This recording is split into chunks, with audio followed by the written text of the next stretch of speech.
अमरावतीत fisheries hub प्रकल्पासाठी पाहणी, आधुनिक सुविधा उभारणीसाठी नियोजनाला गती.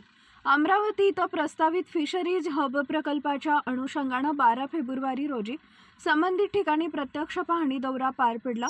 या दौऱ्यानंतर प्रकल्पाच्या तांत्रिक, प्रशासकीय व व्यवस्थापन विषयक बाबींवर सविस्तर चर्चा करण्यासाठी बैठक आयोजित करण्यात आली आहे.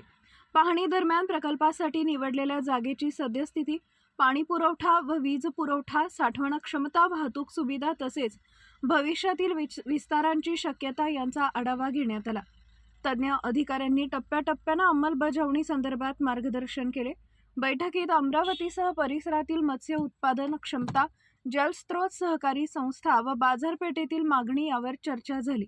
फिशरीज हबमुळे साठवण प्रक्रिया, पॅकिंग व विक्री व्यवस्थेत सुसूत्रता येऊन मत्स्य व्यवसायाला चालना मिळेल असा विश्वास व्यक्त करण्यात आला. शुक्रवार बाजार परिसरातील मासेमारी संघटनांचं नियोजनबद्ध व्यवस्थापन, स्वच्छता व वाहतूक व्यवस्था सक्षम करण्याबाबतही विचारविनिमय झाला. गुणवत्तापूर्ण व स्वच्छ मत्स्य उत्पादने ग्राहकांना उपलब्ध करून देणे हा या प्रकल्पाचा मुख्य उद्देश असल्याचं नमूद करण्यात आलं आहे. या बैठकीस अतिरिक्त आयुक्त शिल्पा नाईक, शहर अभियंता रवींद्र पवार यांच्यासह मत्स्य व्यवसाय विभागातील विविध पदाधिकारी उपस्थित होते. प्रकल्प लवकरात लवकर कार्यान्वित करण्यासाठी संबंधित विभागांना आवश्यक ती कार्यवाही गतिमान करण्याचे निर्देश देण्यात आले. फिशरीज हब प्रकल्पामुळे अमरावतीतील मत्स्य व्यवसायाला आधुनिक पायाभूत सुविधा मिळून रोजगार निर्मिती व स्थानिक अर्थव्यवस्थेला चालना मिळण्याची अपेक्षा व्यक्त करण्यात येत आहे.